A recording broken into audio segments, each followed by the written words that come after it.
This meeting has begun.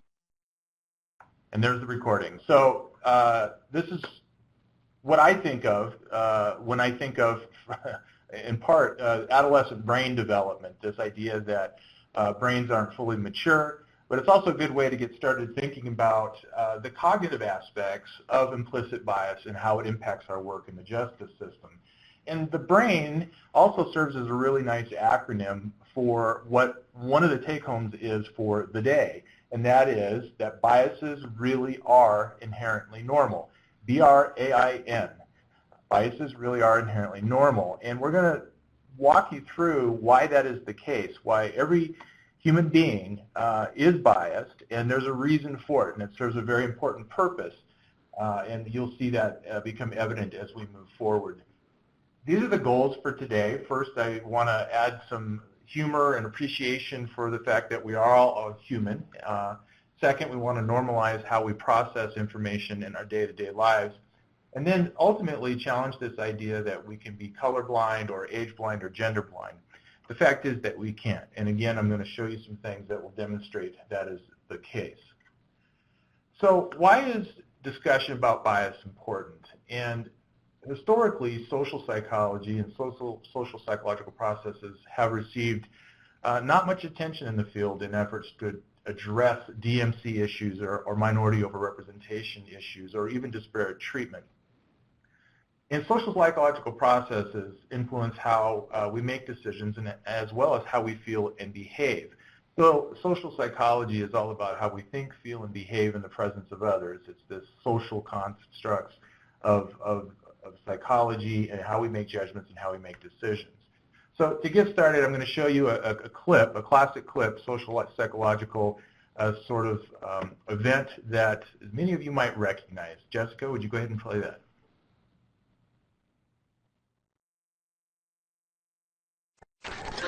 The gentleman in the elevator now is a candid star. These folks who are entering, the man with a white shirt, the lady with a trench coat, and subsequently one other member of our staff will face the rear. And you'll see how this man in the trench coat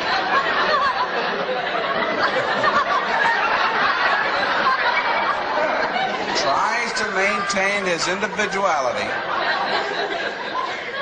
but little by little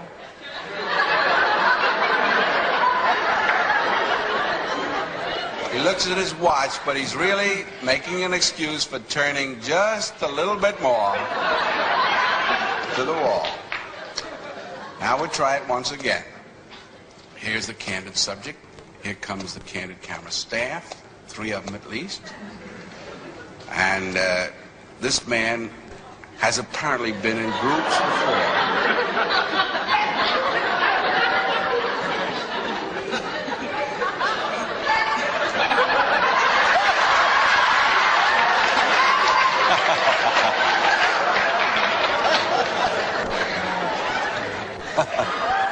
Here's a fella with his hat on in the elevator. First he makes a full turn to the rear and Charlie closes the door. A moment later, we'll open the door. Everybody's changed positions.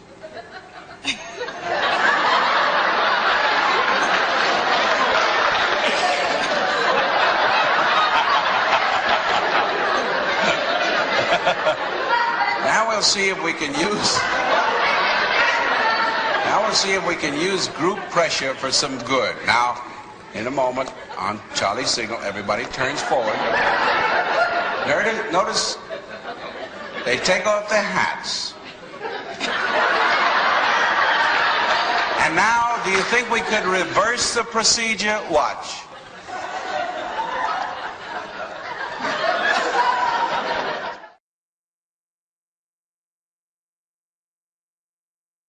So I like to show this clip because it reminds us how connected we are as human beings, that our behavior is often driven by the behavior of others around us. We're making judgments about the world around us based on how other people act, how we are interacting with them. And this candid camera clip does a really nice job of kind of getting us thinking in that way, that we are very connected as human beings and can do some silly things. In this case, some of the subjects in the elevator conforming to the group norm. And it sets the stage for us to talk more about some of the social psychological things going on with implicit bias. And we're going to start a little bit further into this, the cognitive component, talking about information processing. And to illustrate that, this idea that we are processing a lot of information going on around us, we have another clip, and it's called Test Your Awareness. And simply follow the instructions on the screen. If you can't hear it, it's pretty self-explanatory.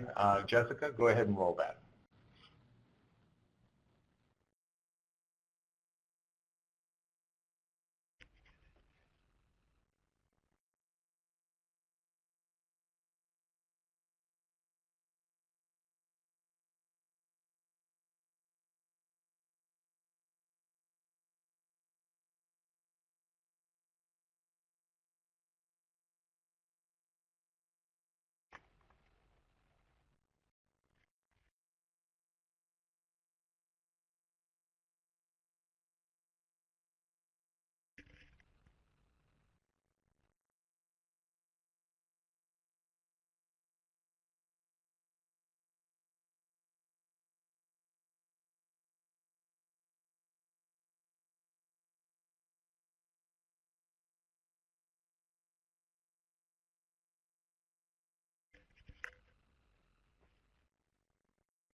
So not only is this a great public service announcement for cyclists, it illustrates a concept that we call attentional blindness, where we literally can be focused on something happening in front of us, trying to do, in this case, count the basketball passes. We can miss, quite literally, some dude dressed as a gorilla walk right through the video clip.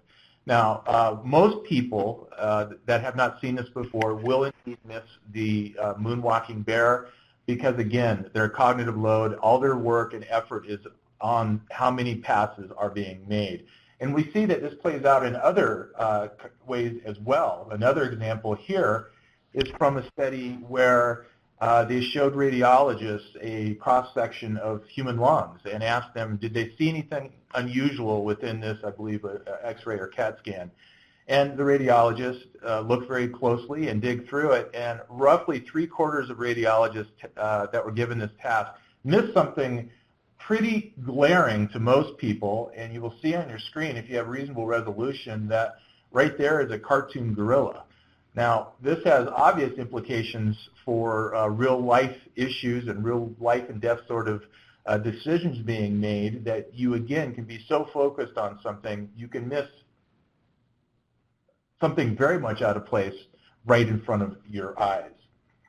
Now, this idea starts to dovetail into automatic processing as well. So it's not just about the amount of information or focusing on a task and we can miss things, but it's the reality that human beings are faced with tons of information coming at us at all times. We're just bombarded with it. If we had to pay attention to every piece of information coming to us, we'd be overwhelmed. We couldn't function. So we have to be able to quickly sort through and categorize all this input and this information for us to function. And this can be really very useful. It's an evolutionary thing. It's a good thing. Automatic processing plays out in beneficial ways all the time.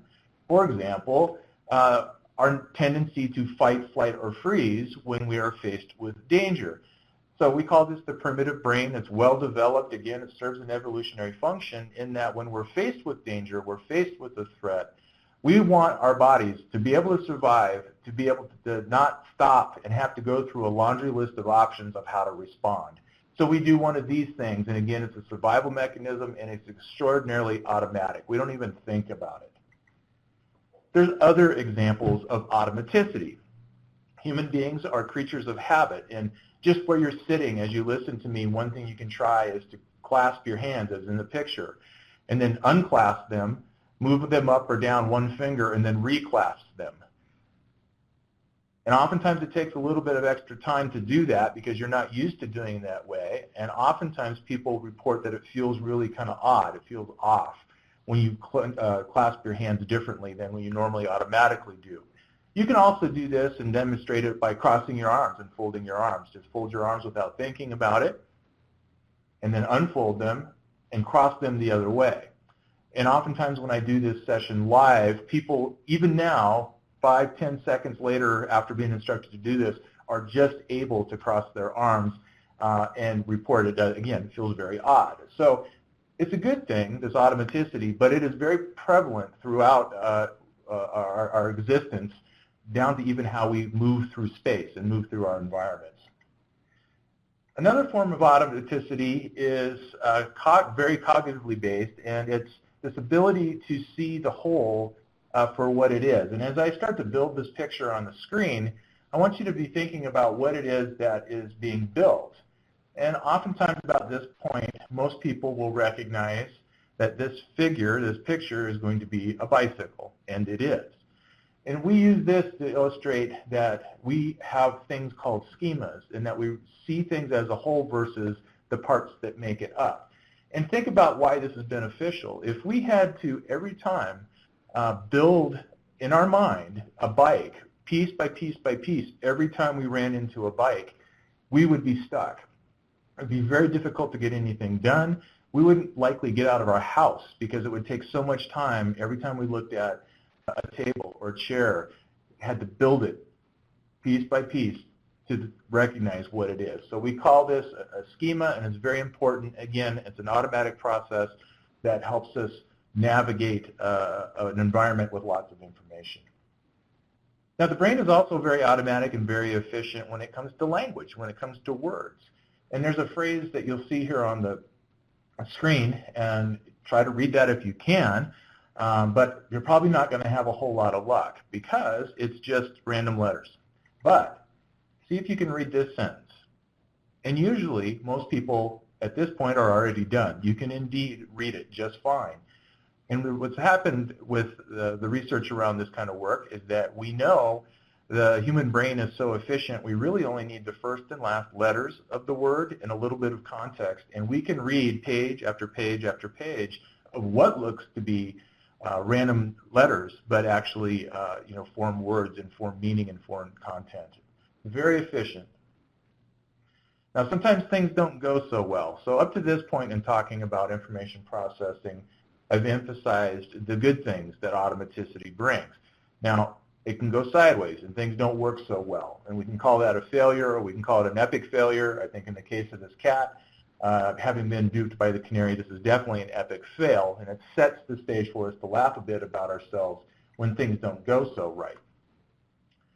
Now on the screen, you're going to see a figure, a picture, and I want you to stare at that on your screen, and you're going to start to see some black or gray dots flashing around. Now, I want you to try to count those dots. And I'm going to give you just a couple seconds because I'm going to venture a guess that nobody listening in and staring at this that sees those dots is going to be able to count the dots. Now, I often ask in the live sessions why this is the case, and people typically will say, well, because the dots are moving around. When you look at it, it goes someplace else. And that's true. That's the optical illusion. But the real truth is there are no dots. It's the negative space in the contrast with the dark spaces. It makes it look like there's a dot there, but there's not. So quite literally, I use this to demonstrate the fact that human beings can see things that do not exist. You can sit there and think you see black dots. There are no black dots. So it's important to remember, and that's a function of automaticity and perception. Here's another example, and this is a short video clip, but take a second and see if you can make the top of the two tables be the same size and shape. Most people cannot do it, but the reality is they are indeed the same size and shape, and I'm going to ask Jessica to play the video that illustrates that.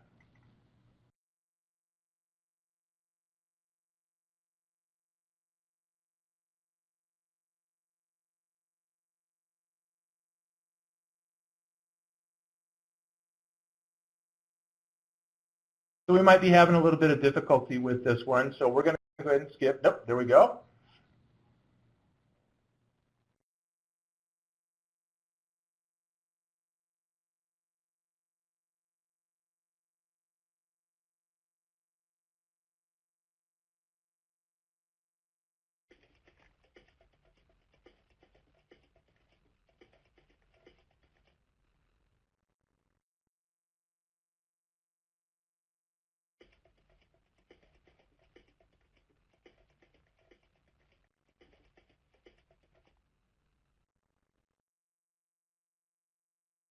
So this is a very famous illusion called the crazy tables illusion. And most people cannot in their mind's eye make those two tabletops look the same size and shape, but in fact they are. There were no camera tricks there. In reality, they really are the same size and shape.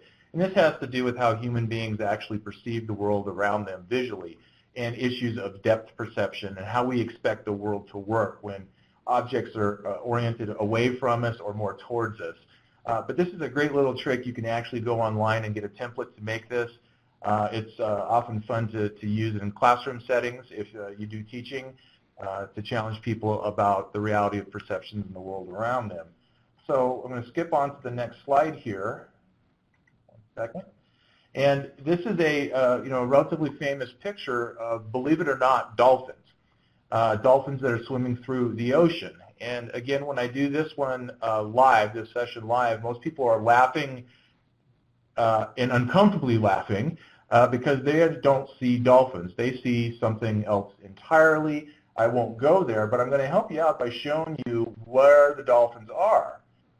I'm going to start filling in the blanks for a couple of them. And by this point, most people see, in fact, yes, it is dolphins that are making up this picture, and there's an unintended consequence of another figure within it. What's interesting about this, and the reason I show it, is that if you show this picture to a child 10 years of age or younger, roughly speaking, they see dolphins right away. They don't see the other figure. And then, lo and behold, something starts to happen around 11, 12, 13, 14 years of age, and when you show it to people, they see the nude figures in an embrace. So I show this to remind people that literally experience in life, our experiences day to day, our interactions with people around us, fundamentally change how we view and perceive the world around us. So once we become aware of sexuality, we're exposed more to media, hormones kick in, all that sort of stuff. That fundamentally changes how we interpret the world around us. And I think that's an important lesson to always remember. We talked earlier about the efficiency of the human brain and words, and I'm going to show you where that efficiency can lead us astray. This is called the Stroop Task, and what I'm going to do is I'm going to flash a word on the screen, and your job, just sitting wherever you're at, is to keep up and say the word as fast as you can in conjunction with me flashing them on the screen. So just try it where you're sitting and say it to yourself out loud, the word that I'm flashing on the screen. So we're going to go ahead and get started.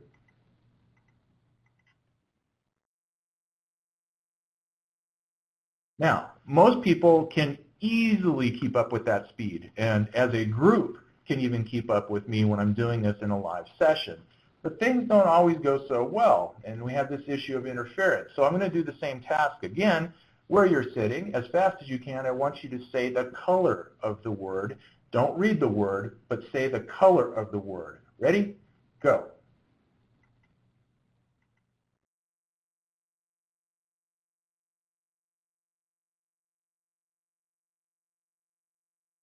Now, for nearly everybody, I'm willing to bet that was a much more difficult task. You felt a little bit of a hiccup. It was challenging for you to not read the word because that's the way we're conditioned. That's the automaticity. When we see letters, we think it forms a word. We want to read the word.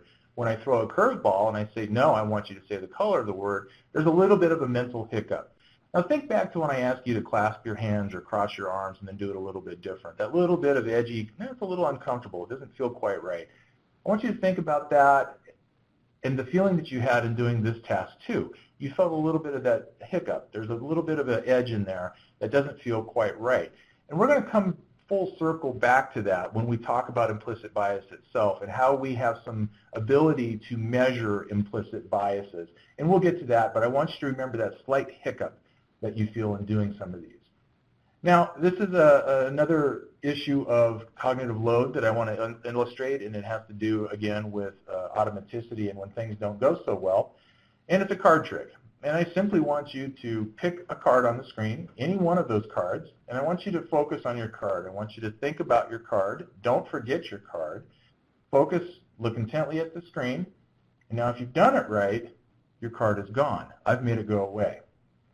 So usually at this point, there is a demand for explanation. And I'm going to tell you how I do the card trick and how this relates all to cognitive load, and implicit bias. None of the cards in the first slide are in the second slide, right? So this is the first slide I showed you, and then there's the second set.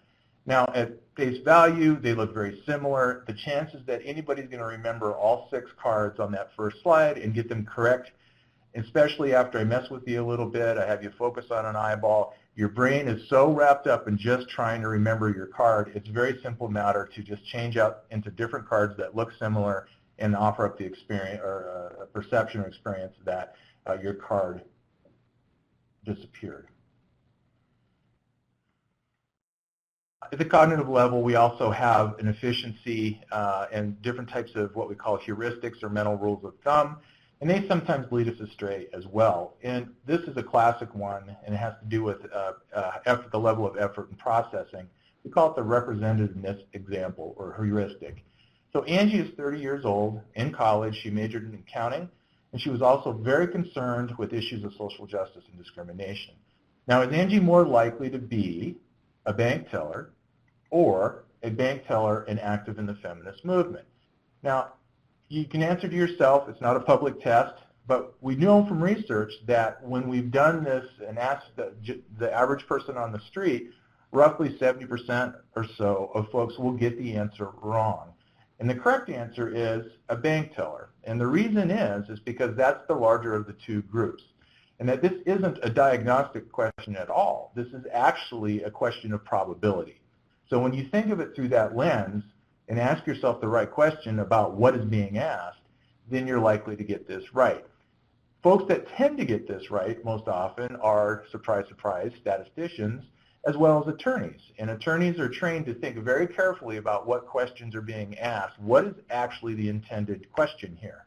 And if you stop and you think about this one, you see that it's not diagnostic, it's actually probability, and we get away from this human tendency, this idea that you can project personality, you can project behavior based on information. Again, that diagnostic component, but again, this is that probability component. Don't feel bad if you got it wrong. Penguins are black and white. Some old TV shows are black and white. Therefore, some penguins are old TV shows. I love this cartoon, logic, another thing that penguins aren't very good at, and to be honest, many human beings aren't very good at it. So to recap at this point before we move into stereotypes and implicit biases themselves, we are faced with a ton of information. We have to use automaticity, which is low effort processing, for us to function. And that can be very helpful. As we started out, it really relates to survival, fight, flight, or freeze, a well-developed primitive brain, and it saves cognitive resources so that we can focus and pay attention on things that need that attention versus mundane, day-to-day routine things. So automaticity can be good, but automatic processing can be very unhelpful. On some tasks, we pay the price for efficiency, and I showed you some of those, down to how we perceive the world around us, to how we read words, how we say, colors of the word versus the word itself, and it's not always accurate. So there's the good and bad about this automaticity. Now at this point, we're going to move into talking about categorizing and generalizing, and I want to start by showing you a portion of a video called Bicycle Thief.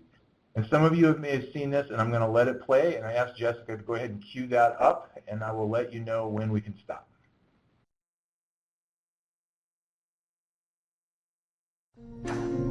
You see this, and you wonder, did he lose his keys, or is he blatantly stealing that bike? In broad daylight, he hammers, and then saws on the chain. When that doesn't work, he pulls out an industrial-sized bolt cutter. And when he's asked, he fesses up. You lost the lock? No, not exactly. But he's not a real thief. Justin Kelly is an actor, and our hidden cameras are rolling. What happened? Nothing. I can't get through the lock. I mean, I know this is weird, but you wouldn't happen to know whose bike this is, would you? No. All right, good. Thank you. It was odd that somebody had all that equipment. But you didn't do anything. No. That's true. That's the bottom line. Lots of people stop and stare. A few even question the actor. I guess I have to ask, is that your bike? I guess technically no. Okay. Okay. Bye. Good luck. In over an hour, about 100 people pass by. Only George and Arlene try to stop him. Some tell us they plan to call the police later.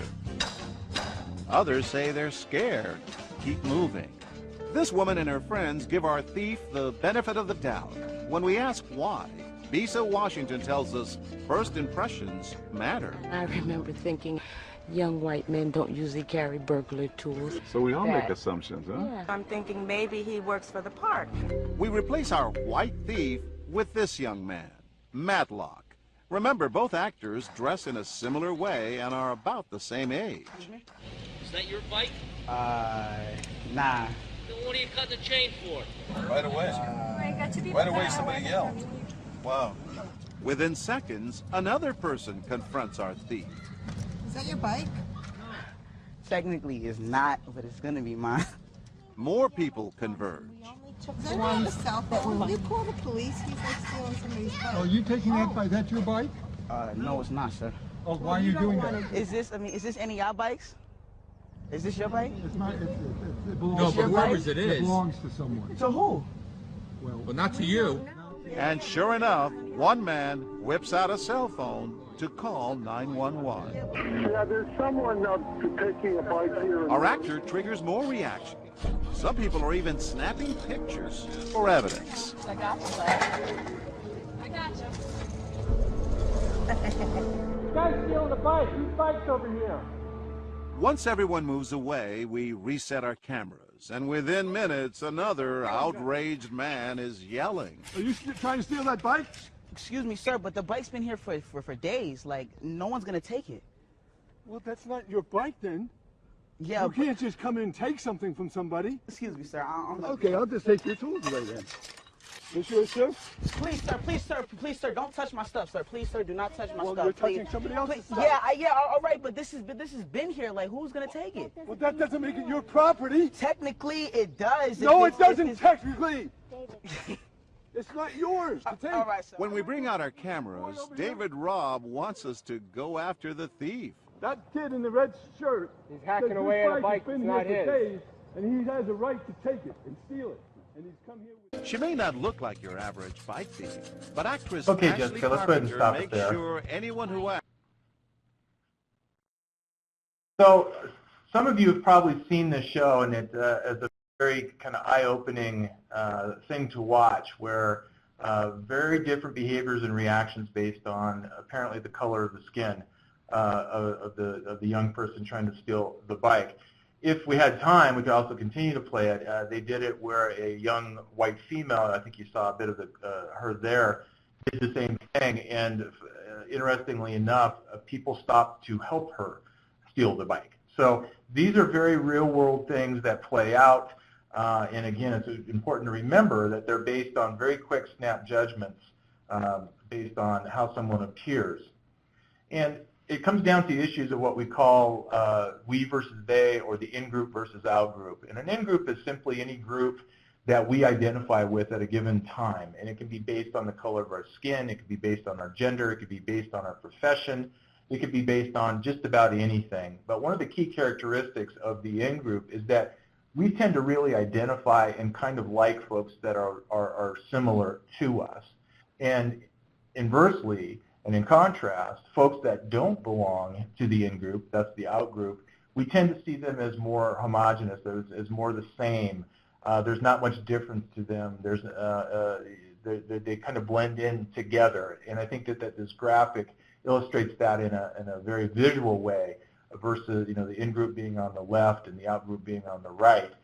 All the people like us are we, and everyone else is they. And now there's tensions that form out of this because of our preference for the in-group.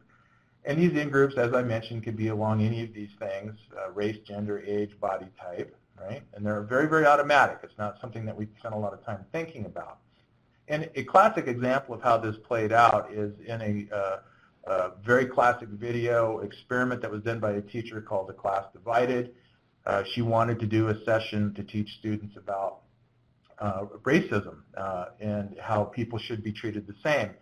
So what she did is she came to class one day and she told her students that she had been reading a book the night before, and that she found out that blue-eyed children actually are smarter, that there's a genetic link to them being more intelligent, they're more likely to succeed in life, they run faster, jump further, all the kind of big things that are good in life, she said blue-eyed children have. So for the rest of the day, they were going to get extra privileges. They were going to get extra recess, they were going to get extra cookies and milk, they were going to get to leave early, they were going to get to do art sooner.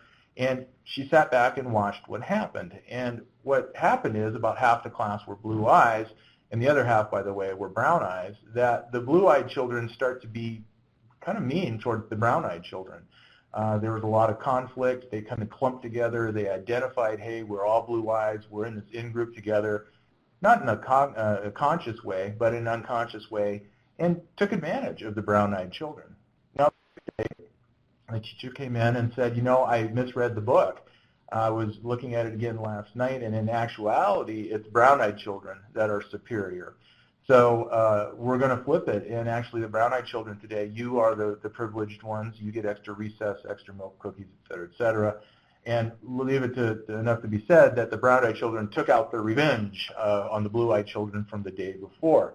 And this is a classic snapshot of the classroom, and I'm going to put a line up here, and this is why they called it a class divided. And you can see right where that line is, all those children on the left, I don't remember if they were the blue-eyed or the brown-eyed, but they were definitely the down-out group for the day. And everybody on the right, you can see, were definitely the in-group of the day. So, and we're having advantages and privileges and whatnot. Now, this is really interesting in that you can probably venture a guess of what happened to this teacher, and most people either know or would guess that she was fired for doing this because there hadn't been human subjects review and all this sort of thing. But she went on to do well in that she did consulting work for very large corporations and wound up doing well. But a classic one, you can actually find it on PBS channel. It's called The Class Divided. So stereotypes are underlying all this, and we showed that a little bit with the bicycle theft and started talking a bit about how we categorize very quickly and have a preference for the in-group. And we start to form these categories, these groups, very early in life, down to males, females. Over time, we start to pair characteristics with those categories, and we learn what the characteristics that belong to those categories are from a lot of different sources. It could be our parents, it could be our own experiences, it could be our peers, it could be from media, which plays a huge role in assigning characteristics to categories of people. And those characteristics that we attach to a category, that's what a stereotype is. That is all it is. Now, stereotypes can be positive, they can be negative, and generally accurate or inaccurate. And a lot of folks kind of balk a little bit at the idea that we should say stereotypes can be accurate. But from an evolutionary perspective, if they were always wrong, if they were always inaccurate, if they did not serve a survival function or a purpose, we would adapt and evolve out of having stereotypes as a way to deal with information overload. So again, positive or negative, and in some circumstances, they are accurate. The media are masters at playing on stereotypes because it can accelerate plot development very quickly. In other words, like with grumpy old men, all of us in our life likely have had an experience with a grandfather or an uncle or a neighbor next door, and we kind of instantly get what a grumpy old man is all about and how they act. So in this movie, they didn't spend a lot of time building that component of the character because they could very quickly draw on the stereotypes that many people hold and accelerate the story and accelerate the plot, accelerate the movie. And we see that again in TV shows. This Shack was a whole genre of blaxploitation media where they really used heavily stereotyped characters as part of plot development and whatnot.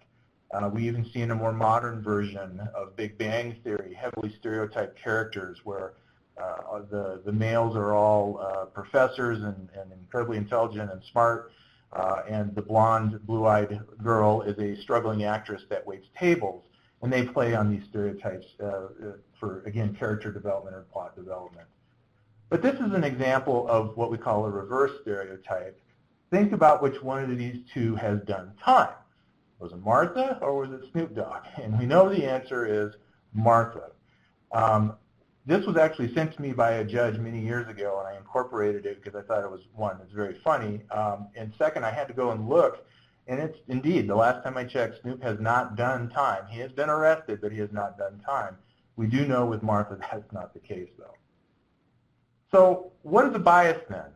So a bias is simply a preference for a group largely based on the stereotypes you hold about that group. They can, again, be positive or negative. You can be aware of them, or they can be what we say are implicit, that you are not aware of that preference. And that's the type of bias that we're very interested in because it operates at this subconscious, non-conscious level. An important point here is when we start to think about the actual preference and bias and how bias might play out in behavior, it's incredibly important to remember that it works both ways. So not only are you looking through a lens, looking at the world through your lens, the world is looking back at you through their lens. And we can see this oftentimes in the justice system. It can start to be this kind of vicious cycle where there's expectations of people you're working with, how they're viewing you, and they're viewing your behavior, and they're viewing what your job is, and they're viewing the color of your skin, and they're implying their biases just like you are onto them, and it can sometimes not go so well. It has that bad sort of synergistic effect. But the question becomes, when we think about implicit bias, how in the heck do we know it exists if we're not aware of them? If it's acting out of our non-conscious or out of our awareness, how do we go about figuring out it actually is there? So we're going to show you another video, and when you watch this, it's going to do a better job than I can in a shorter time about how we go about measuring it through what we call the implicit association test. And Jessica, go ahead and roll that video for us, please. Thank you.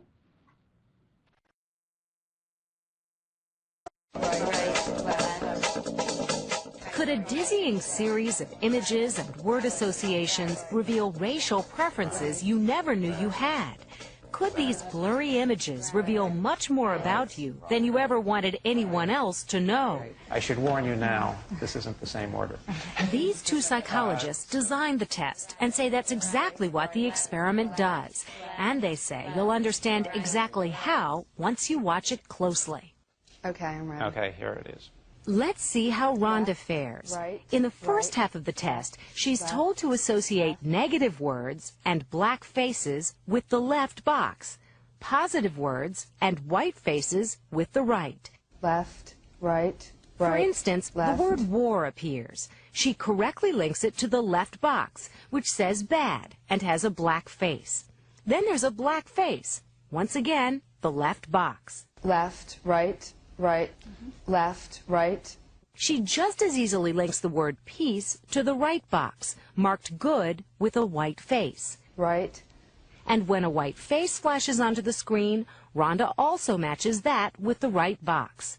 But let's see how she does when the information is reversed, when the left box, marked bad, has a white face, and the right box, labeled good, has a black face. Left, left. Suddenly right, the test right, becomes much more right, difficult left, for Rhonda. About a third of the way through, she makes a mistake, linking the white face to the right box, even though that shows a black face. I lost it. Okay. Has Rhonda stumbled because she unconsciously associates white with good? What would you imagine your score might indicate? Well, I could tell when I was taking it, I had so much of an easier time doing the white with good, much to my dismay, that I'm sure I'm showing a preference. I don't know how strong, and I'm kind of scared to find out, actually. In fact, the test is showing a strong preference for whites. It's upsetting, but as I said before, I'm not surprised. And I think it's because we live in an extremely racist society where messages are given to us in many different ways. We may not be as impartial as we think we are. Absolutely. In fact, chances are we're not. Chances are we're not. Something like 79 or 80% of white Americans who take the test show a preference for white over black. Just 17% of whites show a preference for African Americans. And all of these results occurred even though we put this test to its toughest challenge, testing men and women with a dedicated commitment to racial equality. People like Jeff, who once marched with Martin Luther King Jr. All of those things tell me who I am as a person. And Rhonda, an attorney. But I spent the last 10 to 15 years being a civil rights lawyer and trying to do some good in the world, but that doesn't make me immune from my own internal prejudices, and I think I just need to work on that. Okay, thank you, Jessica. So this starts to explain, and you see within this, when they change up, that little bit of hiccup that she experiences, that all of them experience in doing this task. And hopefully that kind of resonated with some of the hiccups you felt earlier in the activities earlier on in the session. And again, this is called the Implicit Association Test, and I'm going to show you some things here and then try to answer a few questions that I typically get at this point. But it's this idea that time to recall and respond reflects the strength of association we hold between a category, that group of people, and the characteristics that we believe or think or hold about that group of people. So the faster we're able to do that would suggest a more practiced or stronger linkage. It's more routine, it's more comfortable. And in contrast, slower times would suggest that it's less practiced, or it's a weaker linkage, so it's uncommon, it's uncomfortable. And what this test actually does is to measure the difference in speed between the recall and the response. And the difference in speed suggests some sort of a bias, and it tends to be reported on a continuum from none to strong. So it's not like an IQ test where you get a 98 or a 115 and there's standard deviations and all that. It's really none to strong, and part of that is because this is not appropriately to be used for any sort of diagnostic reason. It was really to start to explore one method to get at biases and how to measure them. You can actually take these tests and take them online. They're much more sophisticated. The video is a little dated, but if you go visit implicit.harvard.edu or just Google Implicit Association Test, or IAT, it's one of the first things that pop up, and you can go in and actually participate in this work and this study. There's many different types of tests. They don't have to be just about race. They have some around gender, about political affiliation, all kinds of different things. The interesting thing is these have been done millions and millions of times in many different countries, and the results tend to hold out pretty much the same across the board. And roughly speaking, about 80% of people will have a preference for their in-group. In other words, if we're talking about the color of our skin, as she noted in the video, about 80% of folks are going to have a preference or a bias towards whites versus blacks. A smaller percentage has the opposite preference, and then there's a group that tend to have no preference in the middle. But this pretty much holds out across the board, and the rule of thumb is that you identify with your in-group. Now, some of the questions I often get here is, well, wait a minute, what if you, just took a lot of time to think and didn't respond very fast? Could you trick the test? The answer is no. It is set up so that it's measuring your response time. We know how long it takes to move from non-conscious to pre-conscious to conscious thought. If you exceed that amount of time, the test will be invalidated. The other question I often get is that if you present the pairings in different orders, is there a different effect? And the answer is no. The effect stays the same, that they've controlled for that. They've tested that. So those don't make differences. The research has been pretty sophisticated to make sure. I can tell you that in general, this by far is the preferred method to measure implicit bias. There are other methods. Some of them include, functional MRIs, that kind of thing. But for the most part, this is the one that you see most commonly used. And I strongly suggest folks go experiment with this. Go to the website and learn more about it. It's pretty fascinating stuff, and it will provide much more detail. But does the existence of an implicit bias really mean that you have biased behavior? And it's a great question. And the answer, when you look at everything put together at this point, the answer seems to be yes, that when groups, or when we see a bias, that there tends to be preferential treatment or discriminatory treatment against whatever group we're talking about. So this has real-life implications. We've studied physicians and nurses and police officers. We even looked at stockbrokers. We've looked at just about everybody you can think of. And in a lab setting, a controlled setting, we've even looked at judges. Obviously, it's not easy. In fact, it's just about impossible to do this work with an actual set of judges on real-life cases. for obvious reasons, but when we give them hypotheticals, we even see they change their behavior in terms of disposition or sentencing. So this is an important issue. And part of this really comes down to the idea that we're taught that justice in our country is blind, that we shouldn't see color. But it's not really the case. The fact is we have to. We're not colorblind, and that we all have these implicit biases that could be affecting our decisions. And these decisions, there's a decision point, not just one, but many, many, many, many we need to consider for every case. In something as simple as shoplifting, you have to make decisions about if you're actually seeing somebody take the glasses. You have to decide whether security gets involved, whether the storekeeper gets involved, what the storekeeper does once they get involved. Did they just send the child home? Did they ban them from the store?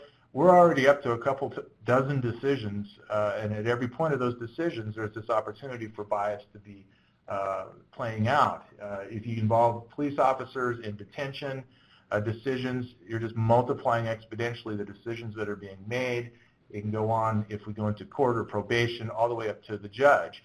The point here is that even the simplest thing in the justice system, like shoplifting, a very minor routine kind of offense that we see in younger populations or in general, that there's just dozens and dozens and dozens of decisions. And every one of those decisions, if we're not aware of the potential of implicit bias and have strategies to offset it, they could be playing out. And we see at the ultimate end of things, this is probably contributing to our issues of disproportionate minority contact or minority overrepresentation. So make sure that we finish on time and give folks an opportunity to ask questions. There's a few things I'm going to jump ahead on here.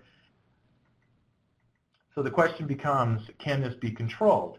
And the answer is probably, but it does require that we're self-aware, thus you participating in this session, us doing education about it. And it requires some sort of motivation, either outside, external, or internal, intrinsic motivation. And it takes a fight each and every time. Think about the Stroop Task of reading the word and then reading the color of the word.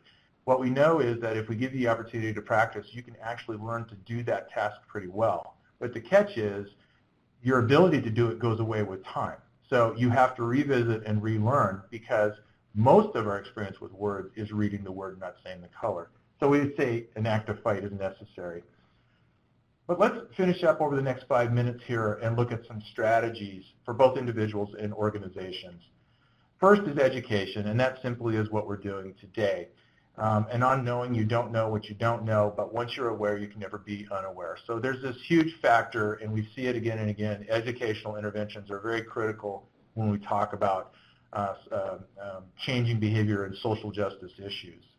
The second strategy is to engage high-effort processing. That's to stop and to think, when I give you the representativeness heuristic, but to stop and think about what's really being asked. Take the time to dive deep and think about what is the question and what is going on. Take the effort. It takes effort to counteract biases oftentimes. Another strategy is to reduce cognitive load and stress. The more cognitive load you have, the less energy, the less time you have to devote to the important questions, to those decisions you're making in that moment that can affect the lives of a young family or a child. So reducing the load that you have and the stress that you experience can contribute to better decision making and be a strategy to reduce bias. Another strategy is exposure. That is a kitten in the midst of a bunch of bunnies wearing bunny ears. And this is simply the idea of to stretch our experience, to spend time with people not like us, to eat different foods and experience different art and music, and to get out of our comfort zone a bit. And we see some great side effects of exposure. And one of them is becoming more in tune to the differences within the outgroup. So we're getting away from this idea that they, quote unquote, all look the same. We become more attuned that these are individuals, that they're separate and they're unique, and they're not, quote unquote, all the same. So exposure has a very important impact on how we view the world around us. Another strategy is to focus on what we call outgroup exemplars. And that is simply to think about a person in an outgroup relative to you that doesn't represent the stereotype of that group. So I think Yao Ming is the name of the basketball player, but typically just about everybody would agree that he does not fit the stereotype of of a typical basketball player, excuse me, a typical Chinese man. One, he's like, 12 feet tall, and, professional basketball player. But what we can find about focusing on the out group is just even for a minute or two, thinking about this person that's not like what we typically think about the out group, our behavior and our bias and our preference towards that group will change. And it actually changes for about 24 hours, and then we see a degrading effect, and we kind of have to do it again and think about this. There's a lot of practical implications for this kind of intervention.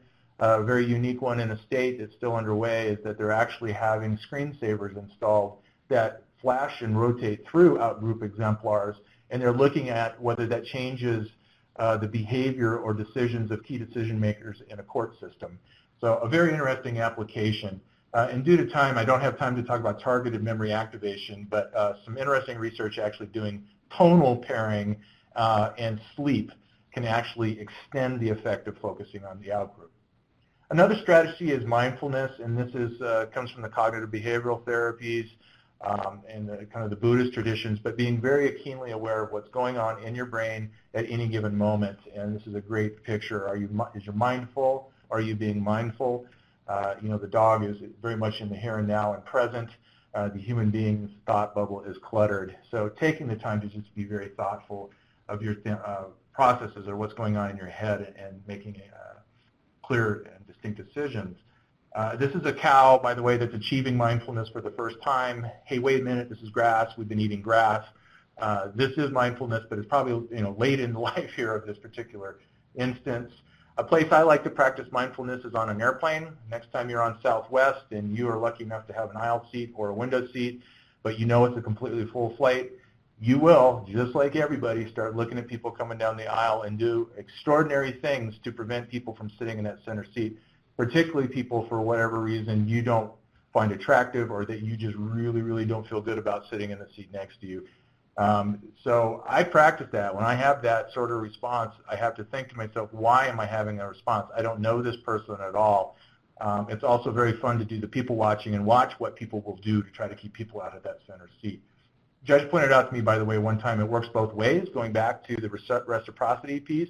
People walking down the aisle knowing they're going to have to sit in the center seat are doing exactly the same thing. They're making those snap decisions about you and whether you're somebody they want to sit through the flight with.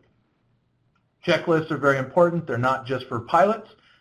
We encourage judges to use checklists, and it comes down to the issue of slowing things down and reducing cognitive load. It doesn't suggest at all that judges don't know how to be judges any more than a pilot doesn't know how to fly a plane, but they're there for that reason, to slow things down, to reduce cognitive load, and that improves decision making. Role switching is another strategy. That's doing the mind's eye trick in your head before making a decision. If you're making a decision about two different parties, or even if you're not, change the color of their skin, change their gender. Would you be making the same decision? Playing pretend is a good strategy as well. That's taking the time to, for lack of a better term, fantasize that this person in front of you is somebody completely different than what you assume about them. When you're on a subway and somebody sits down next to you and your initial reaction is that you're nervous about this person, maybe think about them as being an astronaut or about being a neurosurgeon, and just take the time to live in that moment and pretend. It can help us broaden our horizons and become more in tune with some of our biases and stereotypes as well. We're about 1 minute out. I'm going to go ahead and push through. We might go over just a minute or two because we started late, but I want to finish up the strategies, and then if folks have questions, I'm happy to take them, or we can stay on and let others go. Environmental review is important. What kind of messages do your materials and workplace symbols send? Are they clear? Are they diverse? Are they respectful? Do they enhance stress or do they reduce stress? This sign, for example, is a very stressful sign if you stop and think about it. And we often see very poor signages in courts.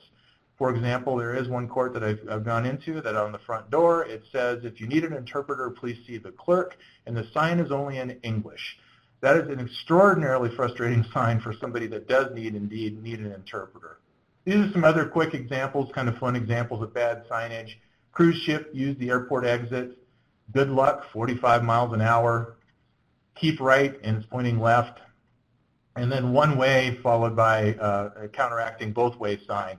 All of these would be stress enhancing. And these are simple things that we can look at and be aware of in our environment that can help slow things down, lower the cognitive load and stress, and help us make better decisions. Organizational review is important, and this is down to the idea of diversity and inclusion. We need to move not only from be attentive to diversity, but move into inclusion, and that's doing things around explaining the cultures of organization and letting people help shape the cultures of organization. And it's about accountability, but not in confrontational sense, but to be able to have these discussions. And I think that's one nice thing about this approach to implicit bias and the discussion around how it plays into DMC and MOR, is that it removes a lot of that confrontational piece because it is normative human behavior. Everybody does it. And then we can look to other fields. Medicine has done a lot of work in this area, as has education and business. And the courts over the last 5 to 10 years have really been doing an active job in educating and thinking through these issues and how it applies to the justice system. We can also do debiasing strategies. We can go back and look at decisions and then put things in place to correct bad decisions. And last but not least, resetting our social norms are important. And that's the messaging component. And this is a great example from the line of work where you know the cards when you go into a hotel that encourage you to be green, right? So we know that if you write a card that says show respect for nature and help save the environment by reusing your towels during your stay, you'll get some folks that'll do it. If you add to that sentence, the majority of guests reuse their towels, you start to see an uptick in reuse. And then the kicker is if you add even the third part of the sentence, the majority of guests in this room reuse their towels, that's where you see a big spike in the best reuse. And this is just a really unique way to play on what we know from social psychology, is that we're going to make this very salient to you. We're going to try to make you feel part of the in-group. And going back to the elevator experiment at the very start of this, is that we're going to probably conform to the group. We're going to do what we feel is right within the context of that. So these are some neat tricks that people have used to improve recycling. So these are the take-home messages. Remember that biases really are inherently normal. You need to get motivated for the active fight. It takes an effort every time. Ask yourself when you make a decision, if the person in front of me was a different color, gender, age, or shape, would I really be making the same decision? That's a good question, but I think there's a better question, and that's to ask yourself, if this person was my child or parent, would I really be making the same decision? And if your answer is, I would be making a different decision, you need to take the time to figure out why that's the case. Folks, we actually ended exactly 1 hour after we started. It was an awful lot of information, just merely 100 years of psychology crammed into an hour. I am happy to take any questions you have if you want to type them into the chat room, and I will do my best to answer them. If you have to go, I understand completely. Appreciate folks being on the phone and attending today. I hope you enjoyed the session. There's my contact information at the bottom. I'm also quite happy to take any questions you have by email. Jessica will, of course, be in touch and can offer up links if you had any problems seeing the video. Again, we have recorded this. It will be available. If you enjoyed it, we encourage you to share it with your colleagues and encourage them to watch it. Lastly, before I let you go, seeing no questions, we thank the Office of Juvenile Justice and Delinquency Prevention for the funding to provide this kind of training to the justice community. Again, thank you for your time, and if there's no questions, please enjoy the rest of your day. Thank you very much.